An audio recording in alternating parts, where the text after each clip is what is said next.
The stock market did well yesterday, and the S&P 500 hit a record closing high as strong earnings and bond yields are starting to retreat, which is helping lift the market and the enthusiasm in the market. We also had Trump speak at Davos yesterday, pretty much saying that interest rates around the world need to go lower, and also putting pressure on OPEC for oil prices to go down. And he also wants the Russian and Ukraine war to end, actually putting pressure on Russia to come to the table for peace discussions.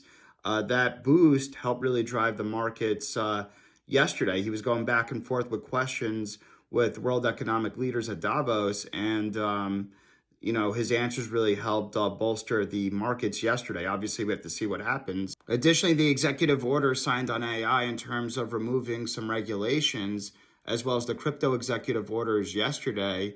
And the crypto executive orders, looking at it in more detail, was repealing SAB 121. So that allows now banks to custody Bitcoin and crypto, make that a little bit easier for banks to do that.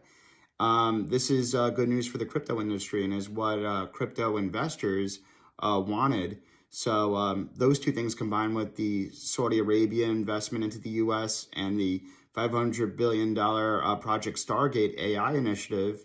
And then as I'm making this video, it was just announced that Meta is going to invest an additional $65 billion in AI in 2025. That boost is really helping the markets that with all that growth and investment in the U.S. for AI and AI infrastructure. Yesterday, I made a video about top AI stocks and top trends and sectors that will benefit from this. But I also want to mention that healthcare will also benefit from this. Larry Ellison was speaking when it was announced about Project Stargate, and he was saying that the healthcare benefits of pretty much diagnosing disease and personalized cancer vaccines will be very helpful, and AI and artificial intelligence will accelerate that happening. So we'll see really strong things in healthcare too. Obviously, healthcare stocks, some of like the beaten down genomic stocks will do well. That's some good news too to think about. And then I was watching Mad Money by Jim Cramer the other day, and he had a really good point, pretty much saying that, under Biden, the, investors were really focused on the Federal Reserve and Jerome Powell very closely. But now under Trump, that paradigm and that trends, and there's a new paradigm in town, and that investors will be looking at Trump's words a little bit more closely to determine the direction of the economy and stuff like that in the markets.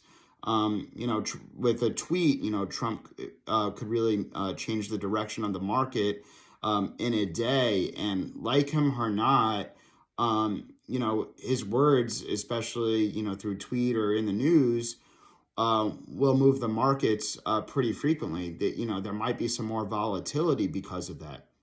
And I think investors will pay more attention to his words rather than Jerome Powell and the Federal Reserve's words at this point.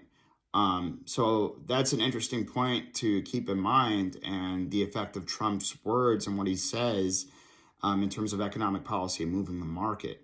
So that's something to keep in mind. And then also, I didn't mention this in my other video, but Stan Druckenmiller, a billionaire hedge fund manager, pretty much made a point that, we're about to enter a big transition from a pretty anti-business administration to a very pro-business administration. So, that's good, and that's partly why we're seeing some of this optimism and investment in the U.S. However, the downside here is that, valuations are starting to get a little bit high in terms of, companies, stock prices in the stock market. So keep that in mind, considering 2023 and 2024 were good years in the market. So don't expect another 20% gain. That's why I tempered my expectations and think it'll be a high single-digit gain in the S&P 500 generally, maybe an 8 to 9% gain, just because the markets have ran up so far so quick. But I think that economic growth and earnings for these companies will catch up so much. These companies will grow into their valuations more this year. So that's my prediction, at least for this year.